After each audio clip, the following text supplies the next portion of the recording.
నేను ఇలాంటి ట్రాన్స్జెండర్లు మామూలుగా ఎంతో మందిని వాడేశాను పరిచయం కానప్పుడు. తిండి రూపంలో కానీ గిఫ్ట్ రూపంగా తీసుకున్నాను.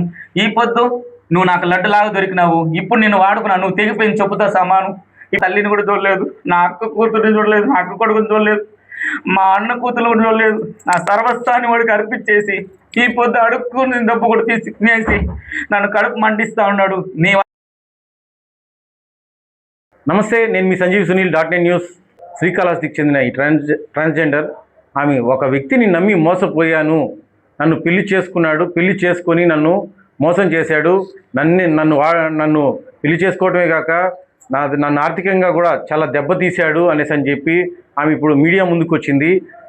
ప్రస్తుతం ఆమె మనతో ఉన్నారు. అసలు ఏం జరిగింది ఏంటి అనే విషయాలు మనం తెలుసుకునే ప్రయత్నం చేద్దాం. అమ్మా, మీకు ఏం జరిగింది? ఎవరు మీతో పరిచయం అయింది? మిమ్మల్ని పెళ్లి ఎప్పుడు చేసుకున్నాడు ఏంటి? నా పేరు పళని గంగ, మాది శ్రీకాళహస్తి. నేను కరిమారమ్మ టెంపుల్లో పూజ చేస్తాను. నాకు ఒక వ్యక్తి రాహుల్ అనేసి పరిచయమైనాడు. కాళహస్తి పెళ్లి మండపం గుడ్డల షాప్లో పనిచేస్తున్నాడు. ఫ్రెండ్గా ఉండి వస్తా పోతా మాట్లాడుతూ ఉన్నాడు. అతనికి ఆర్థికంగా తినడానికి కానీ ఉండడానికి కానీ సమస్యగా ఉండి నన్ను మంచి చేసుకొని నా దగ్గర అంత సౌకర్యంగా ఉండదని 5 సంవత్సరాలు ఫ్రెండ్గా ఉండి నేను నమ్మాను.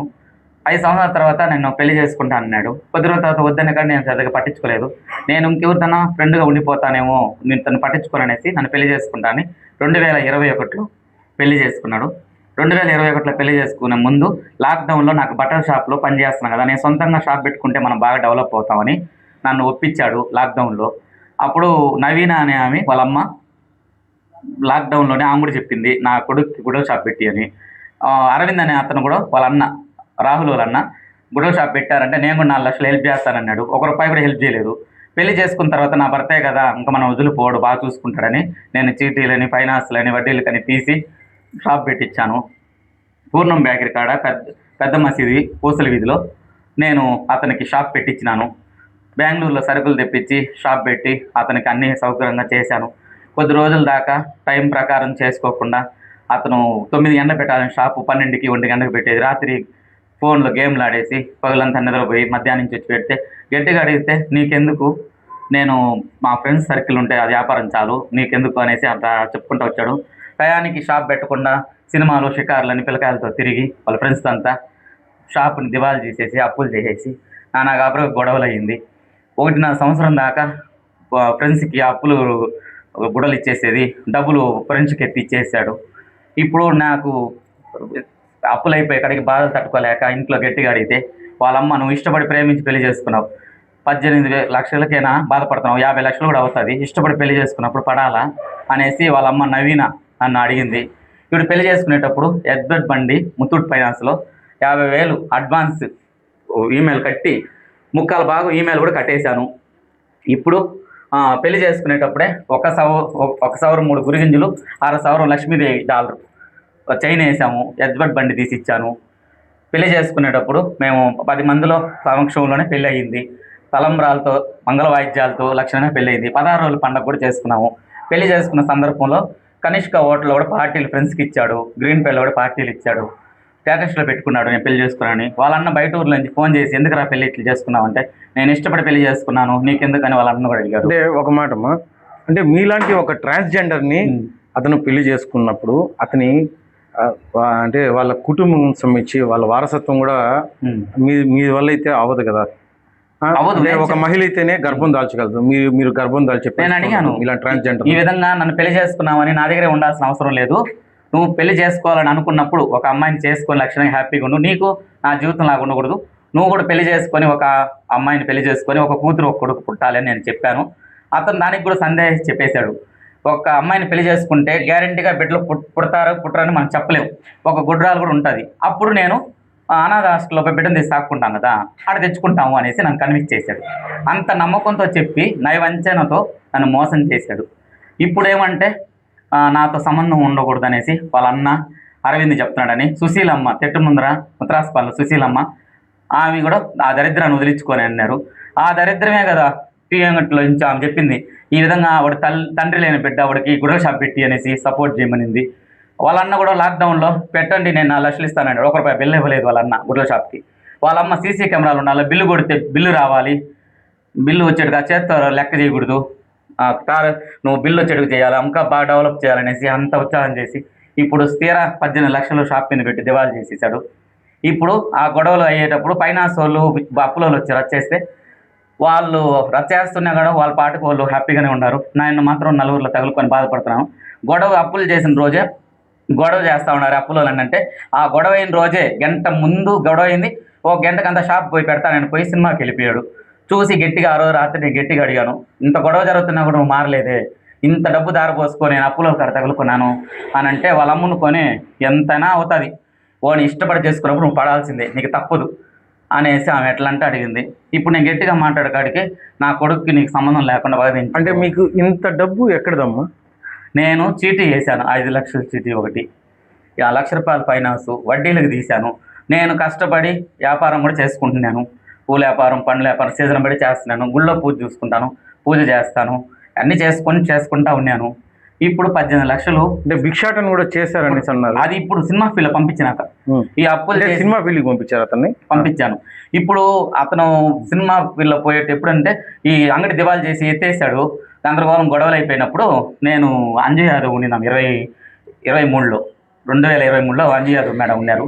అప్పుడు నేను కంప్లైంట్ ఇచ్చి చనిపోయినాను. వాళ్ళు క్యాజువల్గా తీసుకొని అంటే CA madam Anjay Yadav madam ఉన్నారు, క్యాజువల్గా తీసుకొని చూస్తాంలే పడతామని అన్నారు. అప్పుడే నాకు న్యాయం జరగలేదు, నేను పాయిజన్ కూడా తాగేశాను. అప్పుడు కానిస్టేబుల్ వాళ్ళు కాళహస్తిలో గవర్నమెంట్ హాస్పిటల్లో తీసుకెళ్ళి అడ్మిట్ చేశారు. 3 రోజుల దాకా మా వాళ్ళంతా చూసుకున్నారు. 3 రోజుల తర్వాత మా వాళ్ళు లేని సమయంలో వచ్చి నాకు ఎందుకు నువ్వు చేసుకున్నావు, ఏదో తెలుసో తెలియక జరిగిపోయింది, నష్టం అయిపోయింది, మనం ఎట్టోడ కోలుకుంటామని నాతో మంచిగా ఉండి మా వాళ్ళని నేను వాళ్ళని ఏం అన్నీయకుండా నా భర్తని నేను సేవ్ చేసుకున్నాను. నా వాళ్ళు అనుకొని ఇంత జరిగినా కూడా వాడు నీకు అవసరం అనేసి మా అమ్మ మా అన్న అందరూ తిట్టారు. నేను అయినా కానీ ఎంతైనా నా భర్తే కదా అనేసి నేను సర్దుబాటు చేసుకున్నాను. అతని ఫోటోలు ఏమైనా ఉన్నాయి? చూపించండి. అంటే మీతో పెళ్లి చేసుకుని పెళ్లి ఫోటోలు, తాలిబొట్టు కట్టేది, తలంబరాలు. మీరు ఆ పెళ్లి చేసుకునేటప్పుడు మీకు తెలీదా అతను ఇలాంటి వ్యక్తి అనేసి అని చెప్పి? అతను బయట పడలేదు. ఇప్పుడు వాళ్ళన్న బయట ఊరికి పోయేసి ₹10 సంపాదించి వాళ్ళ స్థలంలో ఇల్లు కట్టుకున్నాడని మా అన్న కల మెలుకున్నాడు. ఇంకా నన్ను ఇంట్లో చేర్చాలంటే నన్ను వదిలించుకుంటేనే నన్ను ఇంట్లోకి రానిస్తారు, నిన్ను వద్దని చెప్తున్నారు, నన్ను వద్దని చెప్పేస్తున్నారు, అందుకని నువ్వు నన్ను వదిలేయి అని చెప్తున్నాడు. సినిమా అంటే అతనికి ఇంట్రెస్టా?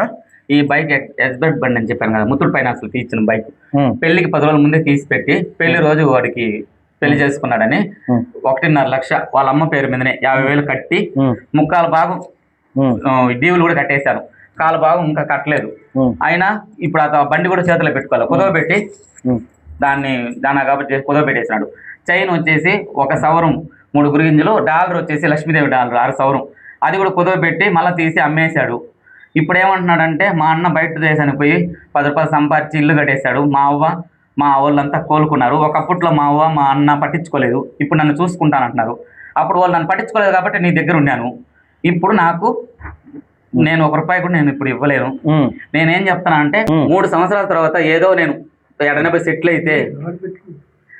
సెటిల్ అయితే నేను నెలకి ₹1,00,000 ఇస్తాను 3 సంవత్సరాల తర్వాత అన్నాడు. ఇప్పుడు కాళహస్తిలో ఉండుకొని హైదరాబాద్లో ఉన్నాననేసి హాస్టల్లో పీజీ హాస్టల్లో ఉన్నాననేసి హాస్టల్ ఫీజు వేయించుకుంటున్నాడు. సినిమా ఇండస్ట్రీలోకి డ్యాన్స్ స్కూల్కి డబ్బులు వేయించుకునేస్తున్నాడు. కాళహస్తిలోనే 10 రోజులు ఉన్నాడు, హైదరాబాద్లో 10 రోజులు ఉన్నాడు, బయట పిల్లకాయలు ఫ్రెండ్స్తో ఆడాడ తిరుగుతూ ఉన్నాడు. నేను 3 వారాలుగా గమనించినాను. ఇప్పుడు జనవరి నుంచి ఎక్కువ ప్రెజర్ చేసేసాడు. నీకు సంబంధం ఉండకూడదు, నేను నీతో ఉంటే నాకు పెళ్ళి అవుతుంది, నాకు పెళ్ళి అవుతుంది. ఒకప్పుడు నాకు పెళ్ళి అయినా నువ్వే నా భార్య, నువ్వే అన్నీ నువ్వే అన్నాడు. ఇప్పుడు నాకు పెళ్ళి మళ్ళీ సాలనానికి వాడి దగ్గరుండే మేము పెళ్లి చేసుకున్న 3వ రోజే తీసుకొచ్చి పచ్చబొట్టు కూడా అన్నమయ్య సర్కిల్లో ఇది వేయించుకున్నాం 2,500. అంటే అతని పేరు రాహుల్ చౌదరి. వేయించుకున్నాము. అతను నా పేరు గుండెల మీద పి అని వేసుకున్నాడు. పళని వస్తుంది మొత్తం వేసుకుంటే కష్టం అనేసి పి ఒకటే వేసుకున్నాడు. ఇప్పుడు ఏం చెప్తున్నాడంటే నేను నీతో ఉండాలంటే కష్టం, నీకు నేను దొరకను, నీ మొహానికి నేను తాలిబొట్టు కట్టిందే గొప్ప విషయం, నేనేదో తెలుసో తెలియక కట్టేశాను, నాకు ఇంక నువ్వు వద్దు అన్నాడు. నీకు పనవ కావాలంటే 10 లక్షలు 3 సంవత్సరాల తర్వాత కొంచెం ఇస్తాను అంటున్నాడు. ఇప్పుడు వాళ్ళ అవ్వకి, వాళ్ళ అమ్మకి, వాళ్ళ అన్నకి, సుశీలమ్మకి, అరవింద్కి, నవీన అనే ఆమెకి తనకి నాకు సంబంధం లేదు, 3 సంవత్సరాలు అయిపోయిందని ఇప్పుడే చెప్తున్నాడు. నేను పోయి గట్టిగా అడిగి సినిమా ఫీల్డ్లో నేనే పెట్టాను, అన్నీ చేశానని. ఇప్పుడు గుడల షాప్ దివాలా అయిపోయినప్పుడు నేను హాస్పిటల్ పాలైనాక నాకు నువ్వు చెప్పినట్టు వింటానని నమ్మించి 5 నెలలు గుమ్మనున్నాడు. 5 నెలల తర్వాత మా అన్న బయట ఊరికి వెళ్ళిపో, ఆడికి వెళ్ళిపో, ఏడికి వెళ్ళిపో అని చెప్పే కాడికి ఇప్పుడు 18 లక్షల దాకా అప్పు చేసి గందరగోళం చేసావు. ఇప్పుడు నేను ప్రాణం మీద కూడా తెచ్చుకున్నాను. మళ్ళీ ఇప్పుడు నేను బయట అంటే నాకు హోటల్ మేనేజ్మెంట్ చదవమన్నాడు. నాకు అది సెట్ అవ్వదు. నాకు చిన్నప్పటి నుంచి సినిమా ఫీల్డ్లో ఉండడమే నా కోరిక. మా అన్న సినిమా ఫీల్డ్లో అయితే పెట్టనంటున్నాడు. నేను హోటల్ మేనేజ్మెంట్ చదివితే చూస్తా, లేదంటే ఎట్లా వెళ్ళిపోతాను, నీ కంటికి కనిపినన్నాడు. ఇట్లా చేస్తే ఎట్లా అనేసి నేను బాధపడితే అప్పుడు నన్ను చిన్నప్పటి నుంచి నేను సినిమా ఫీల్డ్లో నా కోరిక అదేనా చేయండి. ఇప్పుడు మీకు ఎంత ఏజ్, అతనికి ఎంత ఏజ్? అతనికి ఇప్పుడు పెళ్ళి నాటికి కానీ పెళ్లి అయ్యే రోజు 21 సంవత్సరం. ఎవరికి? నా భర్త రాహుల్కి 21 సంవత్సరం. మీకు? ఇప్పుడు నా వయసు నాకు పెద్దగా తెలియదు. ఇప్పుడు 35 లోపు ఉంటుంది, కానీ నేను నాకు సరిగ్గా చెప్పలేను. నేను అతనికి మాత్రం ఇప్పుడు 26 సంవత్సరాలు. ఇప్పుడు అంటే మీకంటే కూడా చిన్నవాడే. పెళ్లి చేసుకునేటప్పుడు 21 సంవత్సరం. ఇప్పుడు ఈ సంఘటన పైన మీరు పోలీసులకి ఏమైనా ఫిర్యాదు చేశారా లేదా? అంటే ఫిర్యాదు చేసినప్పటికీ పోలీసులు కంప్లైంట్ తీసుకొని ఎఫ్ఐఆర్ చేశారా లేదా? ఒకటి. రెండోది, అంటే మీకు ఎటువంటి న్యాయం కావాలని మీరు కోరుకుంటున్నారు? ఇప్పుడు సినిమా ఫీల్డ్లో పంపించడానికి కూడా డబ్బులు లేకుండా నేను భిక్షాటన చేశాను. భిక్షాటన అంటే మా వాళ్ళకి అక్కడ తీసుకెళ్ళి ఇతను గుడవ షాప్ పెట్టి అయిపోయినాడు, ఇట్లా బాధ పెడుతున్నాడు, ఇప్పుడు మళ్ళీ సినిమా ఫీల్డ్లో పోవాలంటే సినిమా ఫీల్డ్లో పోయేసి మళ్ళీ మారిపోతావు ఎట్టో అని మా వాళ్ళు అడిగితే, లేదు నేను సినిమా ఫీల్డ్లో పోయినాక ఇంకా బాగా చూసుకుంటాను, నేను సినిమా ఫీల్డ్లో పోవాలి నా కోరిక అని చెప్పి మా వాళ్ళతో మాట్లాడించి మా ట్రాన్స్జెండర్లో మా అత్త మానస అనే ఆమెతో మాట్లాడించి పంపించినాను. నేను వాడిని పంపించిన రోజు నుంచి రోజు భిక్షాటన చేసిన డబ్బులు ఫోన్పే ద్వారా వాడికి హాస్టల్ ఫీజు, యాక్టింగ్కి, అవి కూడా ఎవిడెన్స్ ఉంది నా దగ్గర. యాక్టింగ్కి, హాస్టల్ ఫీజుకి, అతనికి గుడ్డలు అనేసి, షూలు అనేసి, చెప్పులు అనేసి, సినిమా ఫీల్డ్లో ఉన్నప్పుడు మంచి గుడ్డలు వేసుకోవాలి కదా, నాకు అది కావాలి ఇది కావాలనేసి అనుకున్నప్పుడంతా డబ్బులు అంటాడు. పెద్దగా నేను చదివి దానికి సంబంధించిన ఆధారాలు, ఫోన్పేకి సంబంధించిన ఆధారాలు ఏమైనా ఉన్నాయా? ఉన్నాయి సార్. ఇది ఇదేనా? ఇవే. ఇది అతనికి పంపించిందా? అప్పుడప్పుడు నాకు పెద్ద చదువు కూడా తెలియదు సార్. నేను వేరే ఫోన్లో వేయించినాను. నా వల్ల అయినంత వరకు సాధ్యం వరకు ఫోన్ పే వేసినట్టు కొన్ని పట్టాను. నాకు చిన్న కీప్యాడ్ ఫోను, నాకు చదువు అనేది తెలియదు. 4వ క్లాసే చదివింది. నాకు తెలుగు చదివిదే కష్టం. నాకు టచ్ ఫోన్ వాడిన కూడా చేత కాదు. నేను ఎవరెవరి కాడ ఫోన్ పే చేశాను, వాళ్ళు ఎత్తుక్కొని పోయి ఇవన్నీ నేను తీసుకొచ్చాను, సేకరించారు. కానీ ఇంకా కొన్ని మంది దగ్గర ఏడాడో వేయించాను సార్. వాళ్ళ అడ్రస్లు మనం పోయి అడగలేము కదా. నాకు కనపడిన దగ్గర అంతా అనుకుంటే నైట్ ఫోన్ చేస్తే తెల్లరకాడికి డబ్బులు వేసేవాళ్ళు సార్. నేను తినకపోయినా అతనికి భిక్షాటన చేసిన డబ్బు నేను రూపాయి ఎత్తుకొని ఇచ్చినాను సార్.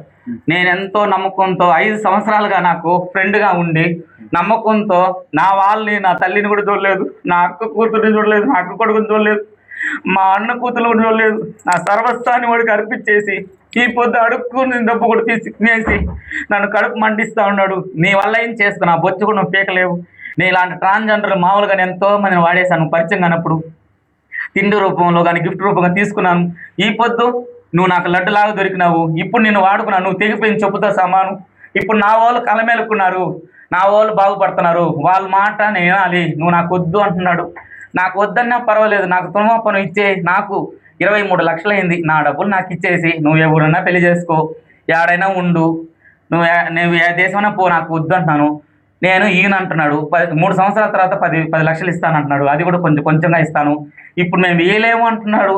నేను భిక్షాటన చేసిన డబ్బు, అడుక్కున్న డబ్బు కూడా తీసుకొని తినేసి నీవు ఏం చేయలేవు నన్ను అంటున్నాడు. ఇప్పుడు నువ్వు ఒక ట్రాన్స్జెండర్ కాబట్టి నేను ఇంకొక విషయం చెప్తాను అంటాడు. ఇప్పుడు నిన్ను జీవితకాలం ఉండాలంటే నువ్వు రాత్రిలో పోయి 10 మందితో పడుకొని ఆ డబ్బులు సంపాదించు. ఆ డబ్బు కానీ సంపాదిస్తే ఒకవేళ నేను పెళ్లి చేసుకున్న దాన్ని చూసుకుంటాను, నిన్ను చూసుకుంటాను. ఇప్పుడు నా వాళ్ళకు మాట ఎన్నో, అప్పుడు నీ మాట వింటాను. ట్రాన్స్జెండర్లు డబ్బు సంపాదించి నగలు ఉండదు. ఆ విధంగా నువ్వు నగలు నాణ్యాలతో ఉంటే నిన్ను వదలను, ఇప్పుడు పెట్టుకొని చూసుకుంటాను. ఇప్పుడు నువ్వు 10 మందితో పడుకోనైనా డబ్బులు తెచ్చామని నేను డబ్బు కోసమే నీ దగ్గర నేను మోసం చేశాను. నువ్వు నన్ను ఏం చేయలేవు. నేను అసలైన మగవాడిని. నువ్వు సగం ఆడ మనిషి సగం మగ మనిషిగా ఉండి నీకే అంత ఉంటే నేను అసలైన మగవాడిని, నాకు ఎంత ఉండాలి అంటారు. మలాంటి ట్రాన్స్జెండర్లు ఒక ఎదవ దగ్గర ఇట్లా మోసపోతున్నామే, మాకు న్యాయం చేయమని మీడియా ముందుకు వచ్చి మేము చేయి చాపి అడుక్కుంటున్నాం.